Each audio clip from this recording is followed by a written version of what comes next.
Assalamu alaikum wa rahmatullah.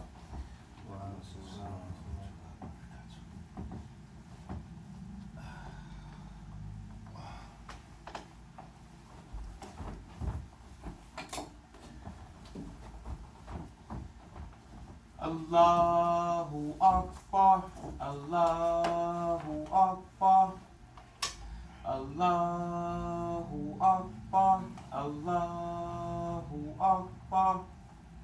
Ashhadu an la ilaha illallah. Ashhadu an la ilaha illallah. Ashhadu anna Muhammadan Rasulullah. Ashhadu anna Muhammadan Rasulullah. Hayya ala salah. Hayya ala salah. Hayya ala falah. Hayya ala falah. Allahu Akbar, Allahu Akbar. La ilaha illallah.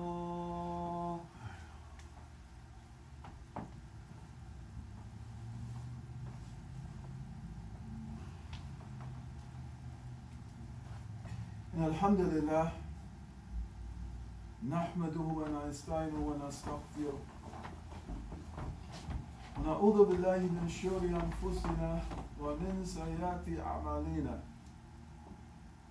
من يهده الله فلا مضل له ومن يضلل فلا هادي له وأشهد أن لا إله إلا الله وحده لا شريك له وأشهد أن محمدا عبده ورسوله.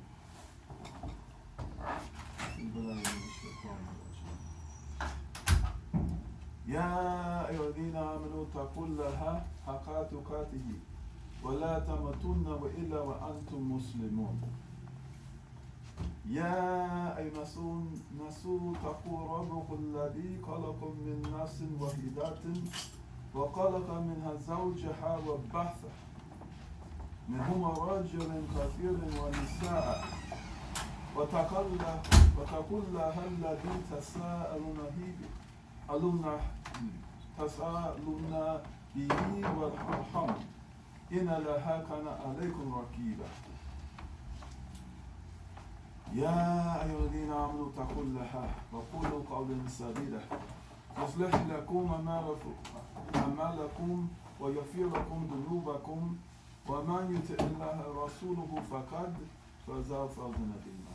أما بعد فإن خير الحديث كتاب الله وخير الحديث هدي محمد صلى الله عليه وسلم وشر أمور محدثاتها وكل محدثة بدعة وكل بدعة ضلالة وكل ضلالة في النار.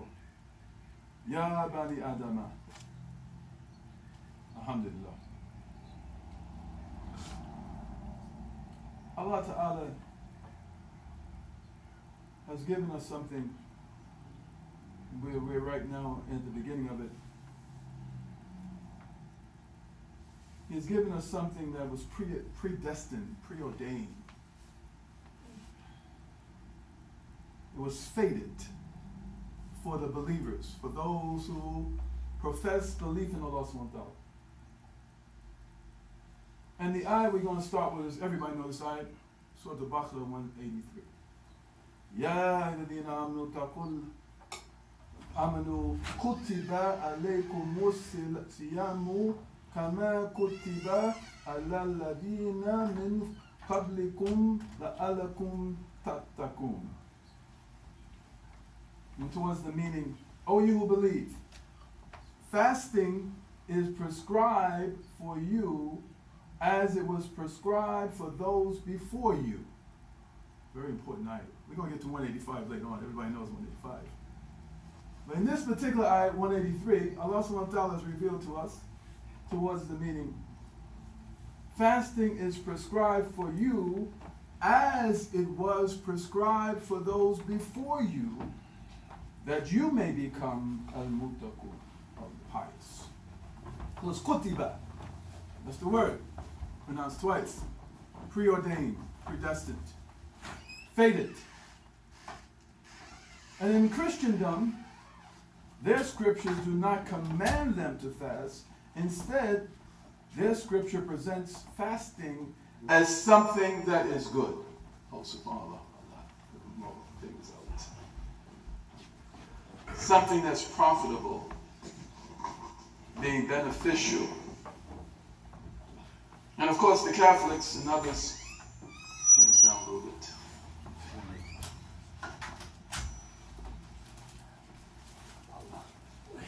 The Catholics and others of the Christendom, they have the season of Lent. Many of our families, inshallah, they were, about a month or so ago, they were in the season of Lent, which is a penitence for wrongfulness. And in Judaism, they have Yom Kippur. And Yom Kippur actually means the Day of Atonement. So in this day, it is said in their tradition, they have something that afflicts the soul to atone for past mistakes. However, look what happens. In Islam, and you're going to see something very unique about this. In Islam,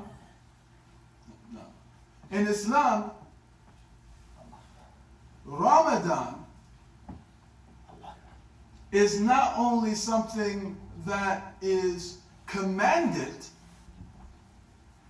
by Allah subhanahu wa ta'ala for its benefit, but it is something that you learn in.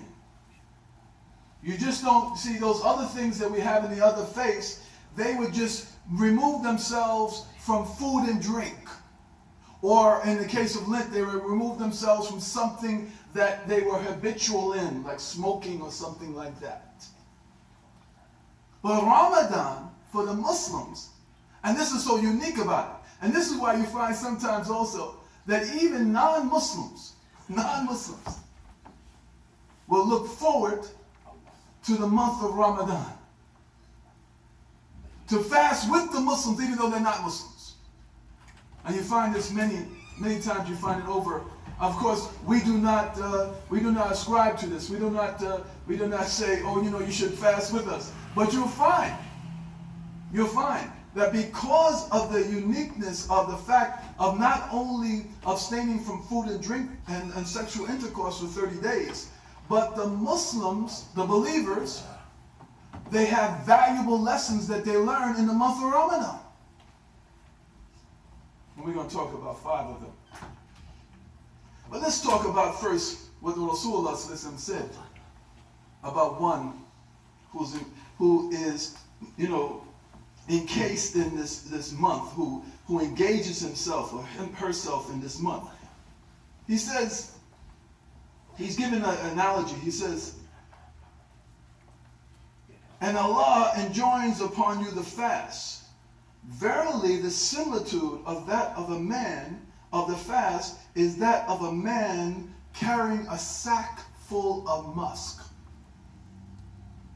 in a crowd of people. All of the people are marveling at the fragrance that's coming from this sack, not knowing what it is. This is what Allah subhanahu wa ta'ala does with the man or the woman who fasts during Ramadan. And this is from Ibn Jawziyah. He says, what happens, rahimahullah ta'ala, what happens is that when we are fasting in the month of Ramadan, it seems like we have somehow spread what we're doing to others, and they don't know that we're doing it. No? They don't know that what we are doing, they think we're just doing the food and drink. But all the other aspects of Ramadan, we have sort of engaged ourselves in it, and it's like a sack of musk. And we go amongst the people. That's why a person who's fasting, he cannot go in his apartment and stay away from the people while he's fasting. You can't stay away from your job while you're fasting, or your schooling or whatever. You must engage with the people so they can benefit too, even though they're not fasting. but they benefit from you because coming from you, what is coming from you is like a bag full of musk, the fragrance, the sweetness. And Ibn Jawziyah, rahimahullah, he continues, he says, the fasting person's limbs also fast from sin. And his tongue fasts from lies, base languages. And base languages is not just cursing. No, it's not just cursing, but base languages are those frivolous things that we engage in the course of our day. That his tongue is what fasts from lies and base language and false witness.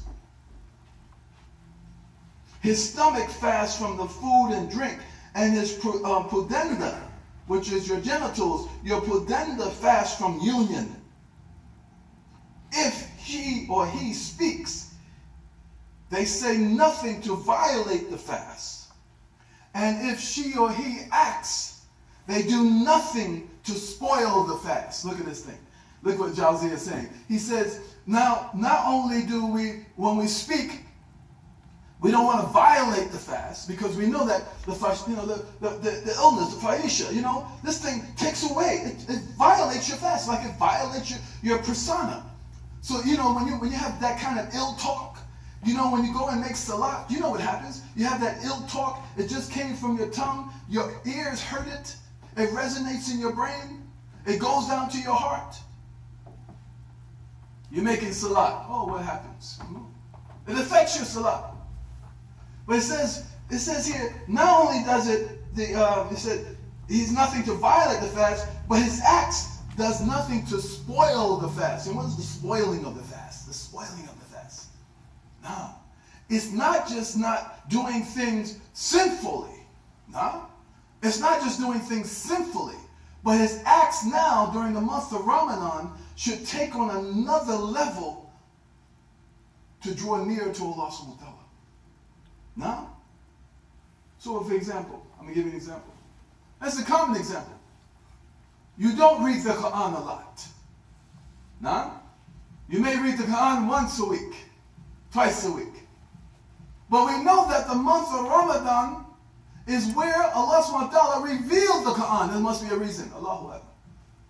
And he revealed the Quran in the month of Ramadan before the month of Ramadan was prescribed to fasting. So during the month of Ramadan, if you wish to have do acts that don't spoil the fast, you should do other things that you're engaged in. Because why? For a whole year, we have been engaged in acts that were in disobedience to Allah subhanahu wa ta'ala. So we became habitual with it. And sometimes we slip, even during the month of Ramadan. No? We slip during the month of Ramadan. So how do we counteract that? During our waking hours, when it should only be in the dhikr of Allah, no, and the reading of His book. In your free time. I'm not talking about when you go to God, work. You got to work. Do your work. Don't take the Quran to. I don't want you to be on your job. You're on the truck. You're on the truck. You got the Quran reading the Quran. I don't want you to do that. But in that free time, that free time, and there's a lot of that free time. Now, you should now take things into your free time that will actually make you a better person. Or let me put it this way, make you the person that will bring yourself nearer to Allah subhanahu wa ta'ala. Make yourself the person. Because in Islam, we don't have this thing that others make us. No? We don't have this thing that another brother will make you better. Another brother is supposed to remind you of how to be better. But you as a man and you as a woman, you have to make yourself better. You have to formulate things within yourself. You got to have the discipline. You got to have the interest, the enthusiasm to draw near to Allah subhanahu wa ta'ala. Because if you don't, if you rely on me, or you rely on others like me, I'm going to tell you right now, you're on the wrong track. You're on the wrong track. The Imam, this is the craziest thing. You know the Imam, we have the Imam here. The Imam, you think the Imam is supposed to be leading. No. The Imam is the shield. The Imam is the shield of the community. The leaders are already established in the community. And who are the leaders? It's the believers who do the acts in obedience to Allah subhanahu wa ta'ala. These are the leaders in the community. Now I'm going to get to my points, inshallah. There are 5 things, inshallah. Hopefully we can get through them. The first one, I'm going to give it to you in order of importance. The first lesson, the dars that we learn in Ramadan. And then all 5 of these, I'm going to have food and drink, by the way. This is from Ibn Jaziyah, rahimahullah ta'ala. This is again from him. He says, the first thing of importance is gaining taqwa. Gaining it. Fasting has been legislated in order that you may gain taqwa, as Allah subhanahu wa ta'ala says in the Quran, Surah Al-Baqarah 183. And Tariq ibn Habib, he said, rahimahullah ta'ala, he said, when fitna and trial and tribulations appears, then extinguish it with taqwa. So, he has asked us as a way to have taqwa. They asked him, how is it that we can have taqwa to extinguish those trials and tribulations, the fitna? And then he says, taqwa to act in obedience to Allah upon a light. And this light is called faith. To act upon the nur, the light that you have, like a flashlight. To act upon faith from Allah, hoping in the mercy of Allah. And taqwa is leaving the acts of disobedience to Allah due to the fear of Allah. Fear. He uses the word fear here. So we have to gain taqwa. A misconcept.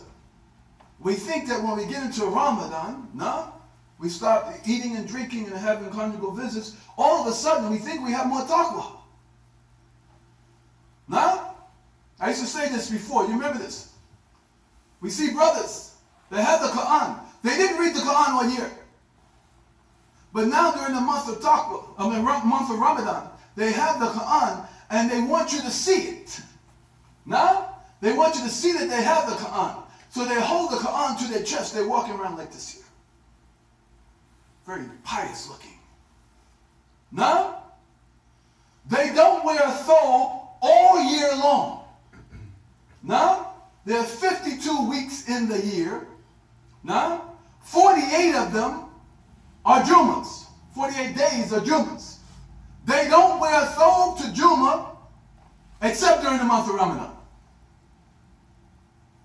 That's crazy, right? No? This is these acts, these quasi acts of piety. Yeah.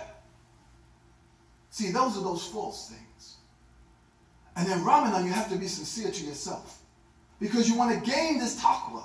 You want to gain this consciousness of Allah subhanahu wa ta'ala. You want to think that you are not on the path, because sometimes you might think you're on the Sirat al-Mustaqim because you have what? You have fooled yourself in thinking, oh, I'm on this path. But you're not on that path. You see, you're on the path next to it. You're on that path that at the beginning of it or the end of it is a shayateen. But since you're so close to Islam, since you're on the next to Islam, and you are portraying yourself as being on this path, you're portraying yourself as a believer, then what happens? Ramadan comes and all of a sudden, oh wow, the disguise comes off. The second thing, in order of importance, seeking nearness to Allah subhanahu wa ta'ala. Seeking nearness to Allah subhanahu wa ta'ala. He says, the Prophet Muhammad sallallahu alaihi wasallam said, Allah said, this is the Qudsi. Allah said, whosoever shows enmity to a friend of mine, I shall be at war with him. My servant does not draw near to me in anything more beloved to me than the obligatory duties that I have placed upon him. My servant continues to draw nearer to me with optional deeds so that I may love him.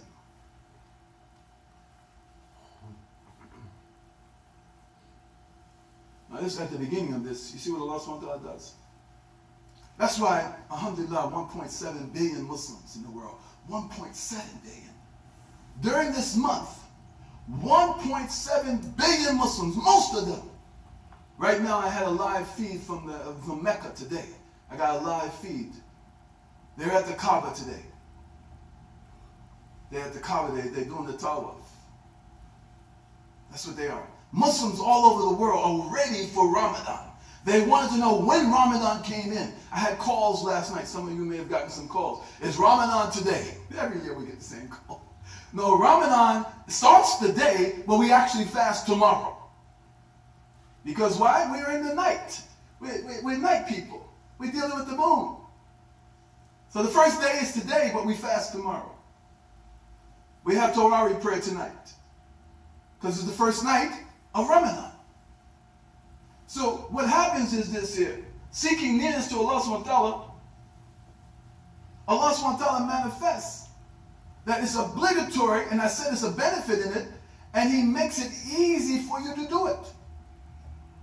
He makes it easy for you to do it because He puts us in a collective. Now, He puts us in a collective. He puts us in a community. So even if you're weak, even if you cannot do it by yourself, you call up the brother, you call up the sister, and you say, listen, I'm having a difficulty in fasting today. Give me some inspiration. Tell me something. Tell me something that will inspire me. And you can do this. Well, you do this all year long. But you know what? You should especially come together during Ramadan. If you were shying away from the masjid before because of what happens, I don't know your reasons. I don't want to know your reasons. But during Ramadan, you should come in the collective. Because in the collective, there's strength.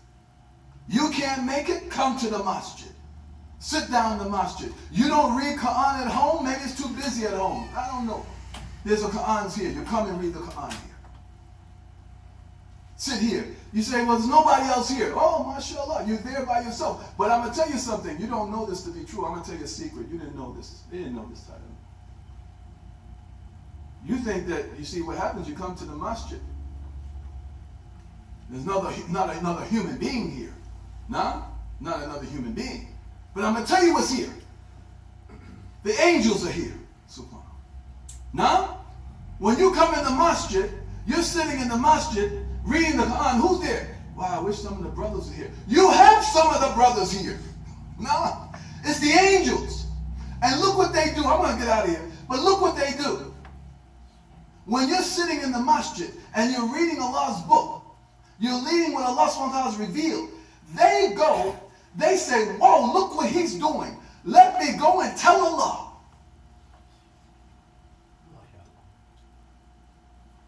They tell Allah what you're doing. And they become witnesses. There's a whole bunch of stuff they do. But not only that, I'm going to tell you something that you don't believe this. The angels are here, but there's another group that's here too. Nah? You don't know this. But the believing jinn are with you.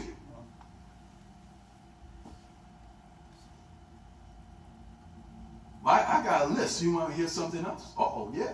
You got the angels, you got the believing jinn, and guess what else happens? When you're reading Allah's book, the Quran itself, on Yawm al-Qiyam, will bear witness of what you did with it. And Allah subhanahu wa ta'ala will manifest that the Quran will become animated. But before you get to Yawm al-Qiyam, before you get before Allah subhanahu wa ta'ala, you know what happens with the Quran in your grave?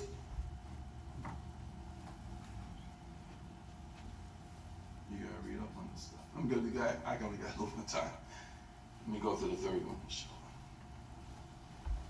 And this is important in order of importance. Acquiring patience.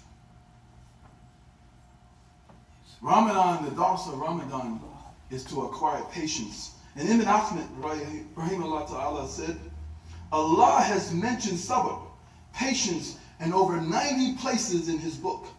And the Prophet Muhammad said, the month of patience, he used to call Ramadan the month of patience. And the 3 days of every month, you know the 3 days that we know we should be fasting. He said, are times for fasting. Ibn Abadar, rahimahullah ta'ala, said, what is meant by the month of patience is the month of Ramadan. So fasting is called patience. And he, sallallahu alayhi wa sallam, said, O youths, listen what he said. O youths, whoever amongst you is able to marry, then let him do so. For it restrains the eyes and protects the private parts. But whoever is unable, then let him fast. You see how important the fasting is? He's talking to the youth, and Rasulullah says, knowing their circumstance, knowing their condition, he says the thing that helps you with having these thoughts is to fast. Because fasting does this to you. And that's what's going to happen, inshallah. This is going to happen to us. Because why? I believe, and maybe you don't believe it, I believe that in the West, Allahu Akbar, we take Ramadan more seriously or at a higher level than many Muslim countries. And I'm going to tell you why. Because in the West, during the month of Ramadan, I'm going to give you the other two in a minute. And during the month of Ramadan, we have all these distractions. We have nothing, you understand what I'm saying? Nothing stops for us during the month of Ramadan. No? They don't say it's the month of Ramadan, let's have alternate side streets parking, or let's cut off all this stuff nonsense on TV, or let's not do this, or let's not do that. The Kufa, they don't say, oh, listen, it's during the month of Ramadan, close the liquor stores, close the bars.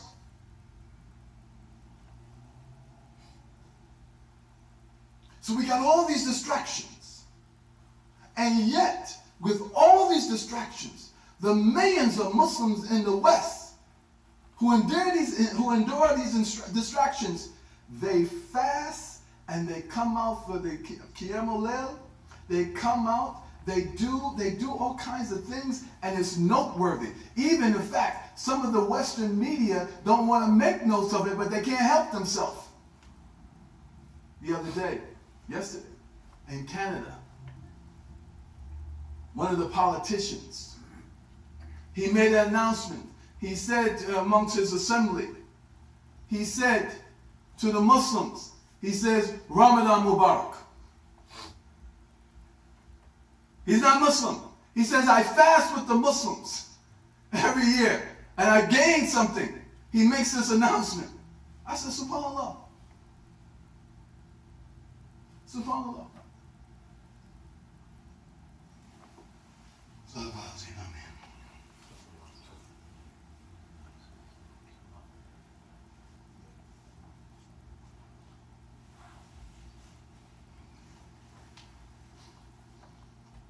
Alhamdulillah. Bismillah wa alhamdulillah wa salatu wa salamu ala Nabi Muhammad wa mittaba. I'm going to have two more, inshallah. Before I get to the fourth and fifth, I'm going to take a few minutes. I'm going to say something, inshallah, that's a little bit off the cuff there. Is that, I see some of the Muslims, they seem to be sad. Or maybe I'm mistaking their seriousness for sadness. Maybe that's what I'm doing. But this day, Yom Jumu'ah, the day before we start fasting on Ramadan, first night of Ramadan, we should have smiles on our faces. We should be rejoicing that we have made it to another Ramadan. That Allah subhanahu wa ta'ala has chosen us to come through this, and this blessing, perchance that we be purified, another year. I saw some of the believers when I came in, I said, wow. When they came in here, they were walking in the masjid. I said, wow. I thought it was a janazah. I said, do we have a janazah today? What?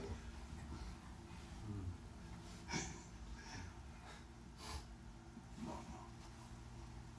This is the fourth one. We're going to get out of here, inshallah.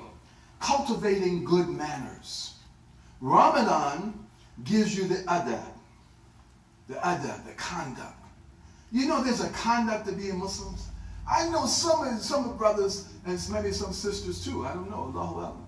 But some of the brothers and sisters may think that Muslims are thugs.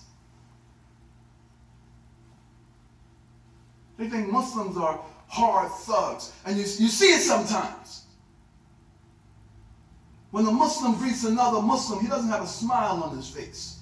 He's not genuine in that greeting. He's not shaking your hand in a genuine way. He has disdain. He's coming and greeting a brother, or a sister's greeting a sister, and they have disdain.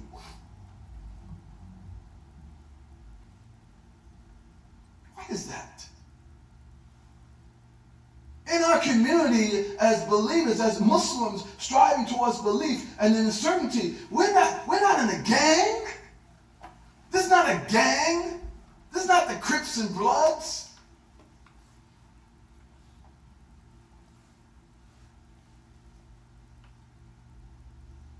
Not a cult.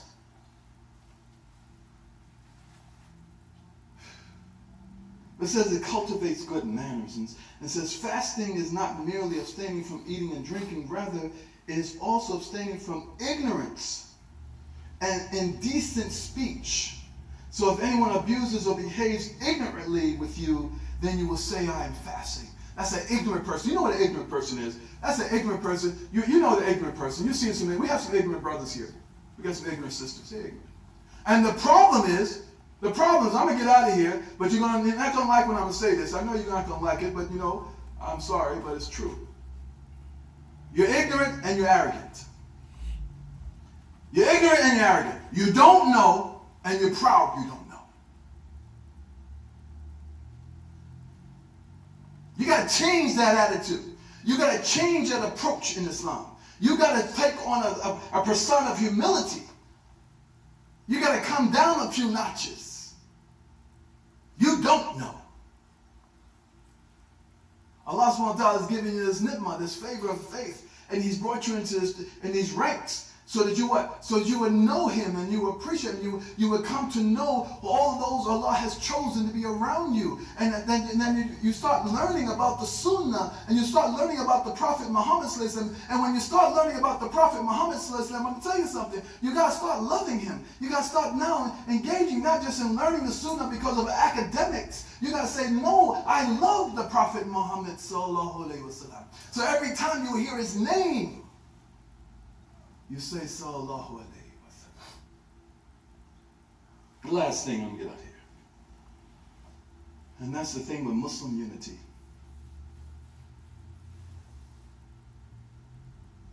Ibn Taymiyyah, rahimahullah ta'ala, he said, the welfare of people will not be complete, neither in this world nor in the hereafter.